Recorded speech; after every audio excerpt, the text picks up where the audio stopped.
നമസ്കാരം. കേരളത്തിലെ എല്ലാ ഗ്രാമപഞ്ചായത്തുകളിലെയും പ്രസിഡന്റുമാർ അവരവരുടെ കാലയളവുകളിൽ അവരവരുടെ പഞ്ചായത്തുകളിൽ യാഥാർത്ഥ്യമാക്കി വന്നിട്ടുള്ള വികസന സ്വപ്നങ്ങളും പുരോഗമനപരമായി പൂർത്തിയാക്കിയിട്ടുള്ള പദ്ധതികളും ക്ഷേമ വികസന പ്രവർത്തനങ്ങളും എല്ലാം പങ്കുവെക്കുകയാണ് കേരള വിഷൻ ന്യൂസിലൂടെ. ഇന്ന് നമുക്കൊപ്പം ഉള്ളത് കോഴിക്കോട് ജില്ലയിലെ കൊടിയത്തൂർ പഞ്ചായത്ത് പ്രസിഡന്റ് ദിവ്യ ഷിബുവും മലപ്പുറം ജില്ലയിലെ പുലാമന്തോൾ പഞ്ചായത്ത് പ്രസിഡന്റ് സൗമ്യ പിയുമാണ്. എല്ലാവർക്കും എൻ്റെ പഞ്ചായത്തിലേക്ക് സ്വാഗതം.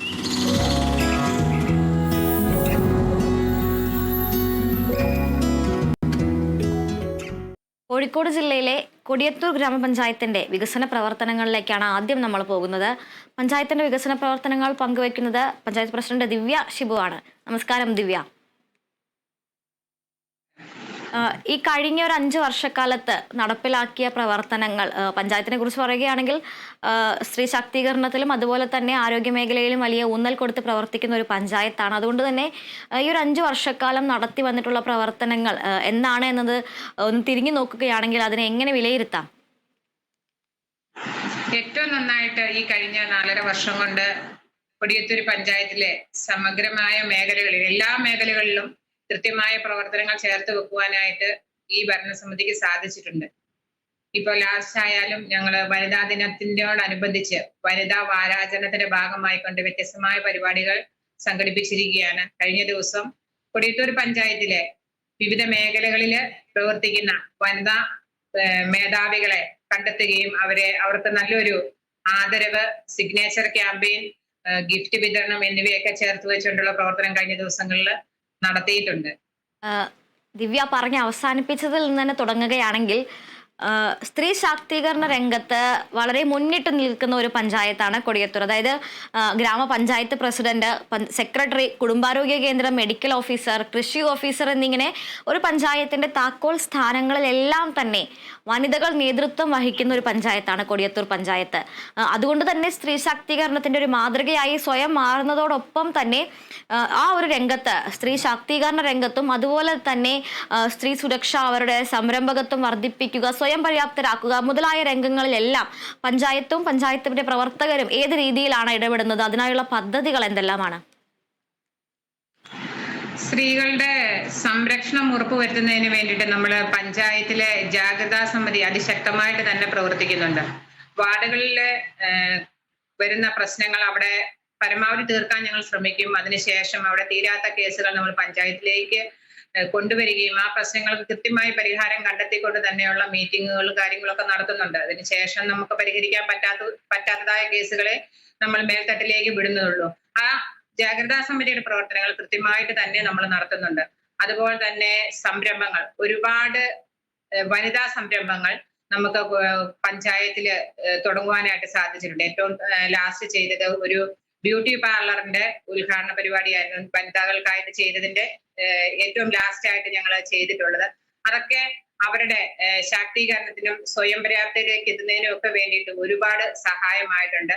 അതുപോലെ തന്നെ നമ്മൾ ഈ മേഖലകളെ കുറിച്ച് കൃത്യമായിട്ട് ക്ലാസുകൾ കൊടുക്കുന്നുണ്ട്. ഏതൊക്കെ ആണ് നമ്മൾ പഞ്ചായത്തിൽ നിന്ന് കൊടുക്കുന്ന സൗകര്യങ്ങളെന്നും അത് തെരഞ്ഞെടുക്കാൻ വേണ്ട മേഖലകൾ എവിടെയൊക്കെയാണ് എന്നുള്ളതും കൃത്യമായിട്ട് അവർക്ക് അഡ്രസ് ചെയ്യാനുള്ള ഒരു സാഹചര്യം മെമ്പേഴ്സ് ആയാലും അതിനെ കൃത്യമായിട്ട് വർക്ക് ചെയ്യുന്ന സ്റ്റാഫുകളുണ്ട് ഇവിടെ. അവരെയൊക്കെ വെച്ചുകൊണ്ട് അവർക്ക് കൃത്യമായിട്ട് മേഖലകളെ കണ്ടെത്തുന്നതിനും അതിനുള്ള അവസരങ്ങളും ഒരുക്കിക്കൊണ്ട് കൃത്യമായിട്ട് പഞ്ചായത്ത് ഇടപെടുന്നുണ്ട്. അതുപോലെ തന്നെ നമ്മുടെ പഞ്ചായത്തിൽ ഇപ്പോ സർക്കാർ ഓർഡർ വരുന്നതിന് മുൻപ് തന്നെ സ്ത്രീകളുടെ ആരോഗ്യ മേഖലയിലെ പ്രശ്നങ്ങൾ മുൻകൂട്ടി കണ്ടെത്തുന്നതിന് വേണ്ടിയിട്ട് ക്യാൻസർ നിർണയ ക്യാമ്പ് പദ്ധതി വെച്ച് ഇപ്പോ 2 ക്യാമ്പുകൾ കഴിഞ്ഞു.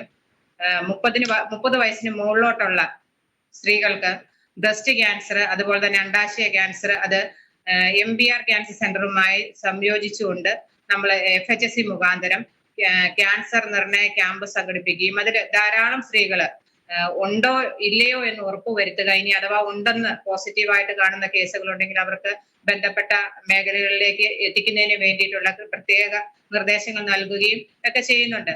അതൊക്കെ അവർക്ക് ഒരുപാട് കൊടിയത്തൂർ പഞ്ചായത്ത് കൊടുക്കുന്ന ഒരു സപ്പോർട്ടായിട്ട് അവരിൽ നിന്നും പോസിറ്റീവായിട്ടുള്ള ഒരു മറുപടികളൊക്കെ നിങ്ങൾക്ക് കിട്ടുന്നുണ്ട്, കിട്ടിക്കൊണ്ടിരിക്കുന്നുണ്ട്. അതൊക്കെ ഞങ്ങളുടെ പ്രവർത്തനങ്ങൾക്ക് ഒരുപാട് സപ്പോർട്ടും ആകുന്നുണ്ട്. അതുപോലെ തന്നെ PSC ട്രെയിനിങ് കോഴ്സ് പഞ്ചായത്തിന് പ്രൊജക്റ്റ് വെച്ച് ചെയ്യാൻ പറ്റാത്ത ഒരു സ്റ്റേജ് ഉണ്ട്. അത് അപ്പോൾ 18 വയസ്സിന് മുകളിലുള്ള വീട്ടമ്മമാരായ വീട്ടിലൊരു ഉദ്യോഗസ്ഥ എന്ന പേരിൽ ഞങ്ങൾ അങ്ങനെ ഒരു ട്രെയിനിങ് ഇവിടെ സംഘടിപ്പിച്ചിട്ടുണ്ടായിരുന്നു. 55 വനിതകൾ അവിടെ ട്രെയിനിങ്ങിനായിട്ട് വന്നിട്ടുണ്ട്.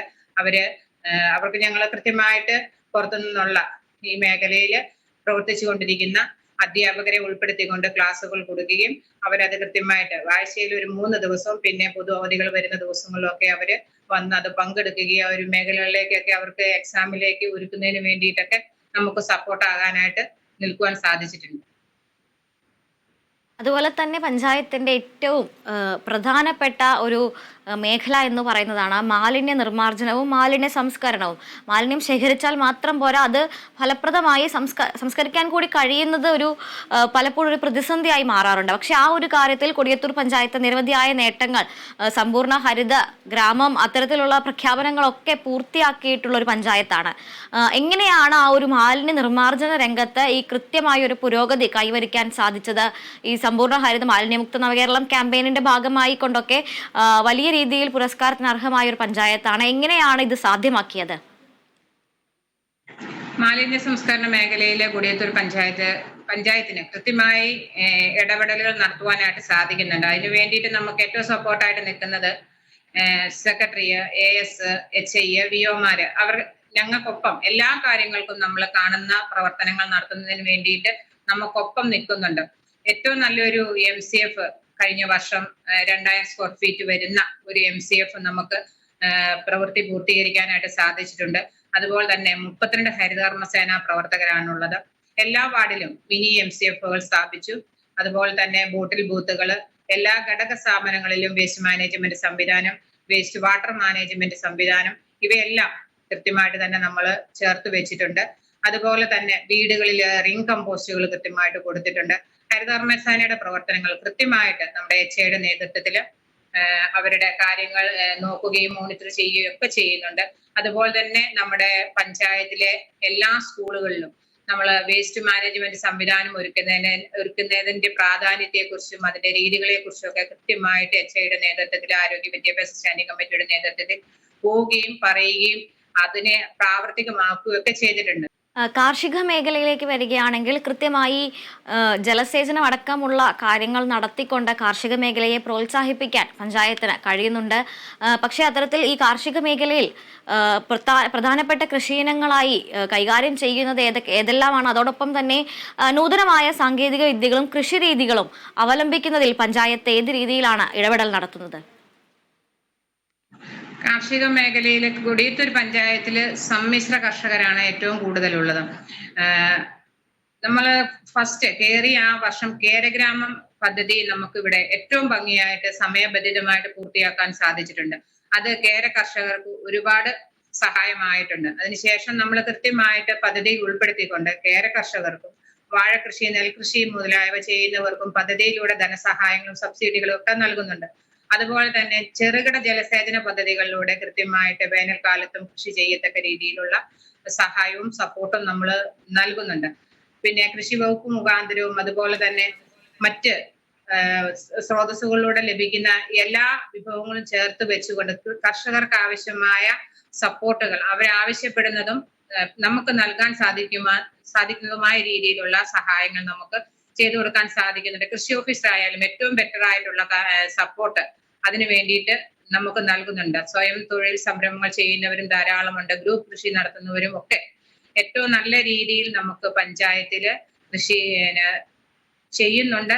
അതുമായി ബന്ധപ്പെട്ട അതിൽ സ്വയം തൊഴിൽ സംരംഭങ്ങളൊക്കെ ചെയ്തുകൊണ്ട് ഒരുപാട് വിജയം നേടിയ കർഷകരുണ്ട്. അവരെയൊക്കെ കണ്ടെത്തി നമ്മൾ ആദരിക്കാറുണ്ട്. അവർക്ക് വേണ്ട പ്രോത്സാഹനങ്ങളും സപ്പോർട്ടുകളും ഒക്കെ പഞ്ചായത്ത് നൽകാറുണ്ട്. വിദ്യാഭ്യാസ മേഖലയിലേക്ക് വരികയാണെങ്കിൽ നേരത്തെ വിദ്യാഭ്യാസ മേഖലകൾ, അതായത് സ്കൂളുകളിലും അംഗനവാടികളിലുമെല്ലാം വേസ്റ്റ് മാനേജ്മെന്റിന്റെ ഭാഗമായി അത്തരത്തിലുള്ള പ്രവർത്തനങ്ങൾ നടത്തിയതായി സൂചിപ്പിച്ചു. അതിനപ്പുറം പഞ്ചായത്തിന്റെ വിദ്യാഭ്യാസ രംഗത്തെ പ്രോത്സാഹിപ്പിക്കുന്നതിനായി സ്കൂളുകൾക്ക് സഹായോപകരണങ്ങൾ നൽകുന്നത്, സ്കൂളുകളുടെ അടിസ്ഥാന സൗകര്യ വികസനം, അംഗനവാടികളും സ്കൂളുകളും സ്മാർട്ടാക്കുന്നത്, അത്തരത്തിലുള്ള പ്രവർത്തനങ്ങൾ പഞ്ചായത്ത് എത്രത്തോളം ഏറ്റെടുത്ത് നടത്തിയിട്ടുണ്ട്? അതിൽ എത്രത്തോളം പൂർത്തീകരിക്കാനായിട്ടുണ്ട്? വിദ്യാഭ്യാസ മേഖലയ്ക്ക് പ്രത്യേകം ഊന്നൽ നൽകിക്കൊണ്ടുള്ള പ്രവർത്തന രീതികളാണ് ഈ ഭരണസമിതി കൊണ്ടുവന്നിട്ടുള്ളത്. ഉന്നതി എന്ന പേരിലാണ് നമ്മൾ വിദ്യാഭ്യാസ പദ്ധതികളെല്ലാം നടപ്പിലാക്കുന്നത്. നമ്മൾ കയറിയ ആ വർഷം കോവിഡിന്റെ ഒരു കാലഘട്ടമായിരുന്നു. കുട്ടികളെല്ലാം വീട്ടിലിരുന്ന് പഠിക്കുന്ന ഒരു സാഹചര്യം ഉണ്ടായിരുന്നു. അന്ന് നമ്മൾ കുട്ടികൾക്കൊക്കെ ഒരു ബുക്ക്ലെറ്റ് കൊടുത്തുകൊണ്ട് അവർക്ക് SSLC പരീക്ഷയ്ക്ക് ഒരു പഠന സഹായി എന്ന ലെവലിൽ ഭരണസമിതി മുൻകൈ എടുത്തുകൊണ്ട് പഞ്ചായത്തിലെ എല്ലാ SSLC എഴുതുന്ന കുട്ടികൾക്കും ആ ഒരു ബുക്ക്ലെറ്റ് കൊടുക്കുവാനും ആ ബുക്ക്ലെറ്റിലൂടെ അവർക്ക് ഒരുപാട് എളുപ്പം എക്സാമിനെ ഫേസ് ചെയ്യാനുള്ള ഒരു എളുപ്പ മാർഗം കൊടുക്കുവാനായിട്ട് പഞ്ചായത്തിന് സാധിച്ചു. അതിനുശേഷം ഇങ്ങോട്ട് വിവിധ മത്സര പരീക്ഷകൾ എഴുതുന്ന കുട്ടികൾക്ക് അതിനുള്ള അവയർനെസ് ക്ലാസ് നമ്മൾ സംഘടിപ്പിക്കാറുണ്ട്. LSS USS പരീക്ഷ എഴുതുന്ന കുട്ടികൾക്കും നമ്മൾ അവയർനെസ് ക്ലാസ് കൊടുക്കുന്നുണ്ട്. അതുപോലെ തന്നെ സ്കൂളുകൾ നമ്മൾ നോൺ റോഡ് ഫണ്ട് ഉപയോഗിച്ച് അടിസ്ഥാന സൗകര്യങ്ങൾ എല്ലാ സ്കൂളുകളിലും തന്നെ ആവശ്യപ്പെട്ട എല്ലാ അടിസ്ഥാന സൗകര്യങ്ങളും നിലവിൽ ഒരുക്കുവാനായിട്ട് സാധിച്ചിട്ടുണ്ട്. 1-2 സ്കൂളുകളുടെ പ്രവർത്തനങ്ങൾ നടന്നുകൊണ്ടിരിക്കുന്നു. അംഗനവാടികളുടെ കാര്യം പറഞ്ഞാൽ അംഗനവാടി കൊടിയത്തൂർ പഞ്ചായത്തില് 26 അംഗനവാടികളാണ് ഉള്ളത്. 26 അംഗനവാടികളിൽ ഞങ്ങൾ കയറുമ്പോൾ 25 അംഗനവാടികൾക്ക് സ്വന്തമായിട്ട് കെട്ടിടം ഉണ്ടായിരുന്നുള്ളൂ. മെമ്പർമാരുടെ നേതൃത്വത്തില് ജനകീയമായി സ്ഥലം ഏറ്റെടുക്കുകയും അത് പഞ്ചായത്തിന് നൽകുകയും ചെയ്തതിന്റെ ഭാഗമായിക്കൊണ്ട് ഒരു അംഗൻവാടി കെട്ടിട നിർമ്മാണം പൂർത്തീകരിച്ച് ഇപ്പം പ്രവർത്തനം നടന്നുകൊണ്ടിരിക്കുന്നു. ഒരു അംഗൻവാടിയുടെ കെട്ടിട നിർമ്മാണം വളരെ ത്വരിതഗതിയിൽ നടന്നുകൊണ്ടിരിക്കുന്നു. എല്ലാ അംഗനവാടികളും ഏറ്റവും നല്ല രീതിയിൽ പ്രവർത്തനങ്ങൾ നടക്കുന്നുണ്ട്. ICDS ഓഫീസർ ആയാലും ഞങ്ങൾക്ക് വനിതാ ഘടക പദ്ധതികളായാലും കുട്ടികളുടെ ഇതുമൊക്കെ പദ്ധതികൾ വെച്ചാൽ ഏറ്റവും സപ്പോർട്ട് ആയിക്കൊണ്ട് അതിന്റെ നിയമവശങ്ങൾ പഠിച്ച് ഏറ്റവും നല്ല രീതിയിൽ ഞങ്ങൾ വെക്കുന്ന പദ്ധതികളെ പ്രാവർത്തികമാക്കുവാനായിട്ട് ചേർന്ന് നിൽക്കുന്ന ഒരു ഓഫീസറാണ്. അതുകൊണ്ട് തന്നെ ഞങ്ങൾ വെച്ച പദ്ധതികളെല്ലാം കുട്ടികളുടേതായാലും ICDS ഓഫീസർ മുഖാന്തരം വെച്ച എല്ലാ പ്രവർത്തനങ്ങളും തന്നെ ഏറ്റവും നന്നായിട്ട് ചേർത്ത് വെക്കുവാനും പൂർത്തീകരിക്കുവാനുമായിട്ട് സാധിച്ചിട്ടുണ്ട്. അതോടൊപ്പം തന്നെ ഈ ഗ്രാമപഞ്ചായത്തിലെ സംബന്ധിച്ചിടത്തോളം ഭവന നിർമ്മാണ പദ്ധതികൾ അത്തരത്തിൽ അതിന് അർഹരായ ആളുകളെ കണ്ടെത്തുന്നത് മുതൽ വലിയൊരു പ്രൊസീജിയർ തന്നെ അതിൽ നടത്തി വരേണ്ടതുണ്ട്. അപ്പോൾ ഈ ലൈഫ് മിഷൻ അതുപോലെ തന്നെ പ്രധാനമന്ത്രി ആവാസ് യോജന എന്നിങ്ങനെ ഈ 2 ഭവന നിർമ്മാണ പദ്ധതികളും പഞ്ചായത്തിൽ ഏത് രീതിയിലാണ് ഇപ്പോൾ കൊണ്ടുവന്നത്? എത്ര ശതമാനത്തോളം ഈ പദ്ധതികൾ പൂർത്തിയാക്കാനായിട്ടുണ്ട്? അതിന് കൃത്യമായി അർഹരായ ആളുകളെ കണ്ടെത്തുന്നതിന് പഞ്ചായത്തിന് സാധിക്കുന്നുണ്ടോ? പഞ്ചായത്തിലെ ലൈഫ് മിഷൻ പദ്ധതി പ്രകാരം 128 പേരായിരുന്നു ലിസ്റ്റിൽ ഉണ്ടായിരുന്നത്. അതിൽ 92 ആളുകൾ എഗ്രിമെന്റ് വെച്ചിട്ടുണ്ട്. എഗ്രിമെന്റ് വെച്ച എല്ലാവരുടെയും ഭവന നിർമ്മാണം പൂർത്തിയായിട്ടുണ്ട്. പൂർത്തിയാക്കി നമ്പർ ഇട്ട എല്ലാ വീടുകൾക്കും അവർക്ക് അർഹിക്കുന്ന നമ്മൾ അനൗൺസ് ചെയ്യുന്ന 4 ലക്ഷം രൂപ കൊടുത്തിട്ടുമുണ്ട്. പിന്നെ ഇനി ബാക്കി ഒരു കുറഞ്ഞ ആളുകൾ നമ്പറിങ്ങിന്റെ പ്രോസസ്സ് നടന്നുകൊണ്ടിരിക്കുകയാണ്.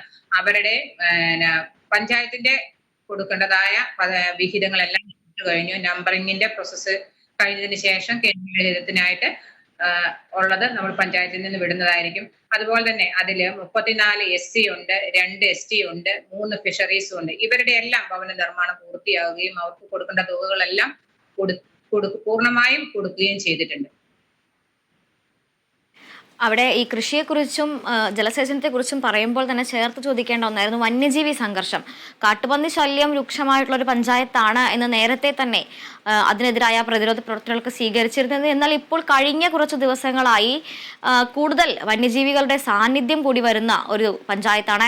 ഏതാണ്ട് ഒരാഴ്ച അല്ലെങ്കിൽ ഈ ഒരാഴ്ചക്കിടെയാണ് തൊട്ടുമുക്കം കൊടിയത്തൂർ പഞ്ചായത്തിന് അടുത്ത് തന്നെ പുലിയെ കണ്ടതായ ഒരു സംശയം നാട്ടുകാർ പ്രകടിപ്പിക്കുന്നത്. മാത്യു എന്ന് പറയുന്ന ഒരാളുടെ വളർത്തുനായയെ ഒരു അജ്ഞാത ജീവി രാത്രി വന്ന് ആക്രമിക്കുന്ന ഒരു സാഹചര്യം ഉണ്ടായിരുന്നു. അന്ന് അതൊരു പുലി ആയിരിക്കാം എന്നൊരു സംശയം നാട്ടുകാർ ഉയർത്തിയിരുന്നു. അപ്പോൾ ഈ വന്യജീവി സംഘർഷം എങ്ങനെയാണ് അതിനെ പ്രതിരോധിക്കുന്നത്? അതിപ്പോൾ കാട്ടുപന്നി അല്ലെങ്കിൽ ഇത്തരത്തിൽ പുലി പോലുള്ള ആയാലും എത്തരത്തിലാണ് ഈ വന്യജീവി സംഘർഷത്തെ പ്രതിരോധിക്കാൻ പഞ്ചായത്ത് മുൻകൈയെടുക്കുന്നത്? വന്യജീവികളുടെ ആക്രമണം വളരെ അതിക്രമിച്ച് നമ്മുടെ കൊടിയത്തൂർ പഞ്ചായത്തിൽ കാണുന്നുണ്ട്. കാട്ടുപന്നികളുടെ ആക്രമണം ഒരുപാട് നമ്മുടെ പഞ്ചായത്തിൽ ഉണ്ടായിട്ടുണ്ട്. 2 വർഷം മുൻപ് കാട്ടാനയുടെ ആക്രമണത്തിൽ ഒരാൾ മരിച്ച ഒരു സംഭവം ഉണ്ടായിട്ടുണ്ട്. ഇപ്പം കൃഷി നശിപ്പിക്കുന്ന കാട്ടുപന്നികളെ നമ്മൾ ഇടയ്ക്കിടയ്ക്ക് നായാട്ടിട്ട് അതിനെ നശിപ്പിക്കാനായിട്ട് പലപ്പോഴായിട്ട് നായാട്ടിട്ട് നശിപ്പിക്കുന്നുണ്ട്. പക്ഷെ ഇപ്പൊ ഈ കഴിഞ്ഞ ദിവസം കൊടിയത്തൂർ പഞ്ചായത്തിലെ മാടാമ്പി ഭാഗത്ത് പുലി ഇറങ്ങി എന്ന ഒരു പിന്നെ സംസാരം എന്നല്ല, ഞാനും പോയിരുന്നു, അവരുടെ വീട്ടിൽ പോയിരുന്നു. കെട്ടിയിട്ടിരുന്ന നായെ പുലി ഇറങ്ങി അത് കഴുത്ത് ഒഴികെയുള്ള ഭാഗം ഭക്ഷിച്ചിട്ടുണ്ട്. അവരുടെ വീട്ടില് വേറെ ഒരു നായയുണ്ട്, പിന്നെ ആടുണ്ട്, മറ്റ് മുയൽ പോലെയുള്ള ജീവികളൊക്കെ ഉണ്ട്. പക്ഷെ ഇത്തരത്തിലുള്ള ജീവികള് നാട്ടിലേക്ക് ഇറങ്ങുമ്പോൾ ജനങ്ങൾക്ക് ജീവിക്കാൻ പറ്റാത്ത ഒരു സാഹചര്യമുണ്ട്. പക്ഷെ ഇപ്പോഴത്തെ ഈ നിയമങ്ങൾ, വന്യജീവി വനം വകുപ്പുമായിട്ട് ബന്ധപ്പെട്ടിട്ടുള്ള നിയമങ്ങൾ വല്ലാത്ത നൂലാമാലകൾ പിടിച്ചാണ്. അതുകൊണ്ട് സഡൻ ആക്ഷൻ എടുക്കാനായിട്ട് പഞ്ചായത്തിനായാലും ഫോറസ്റ്റിനായാലും സാധിക്കാത്ത ഒരു സിറ്റുവേഷൻ ഉണ്ട്.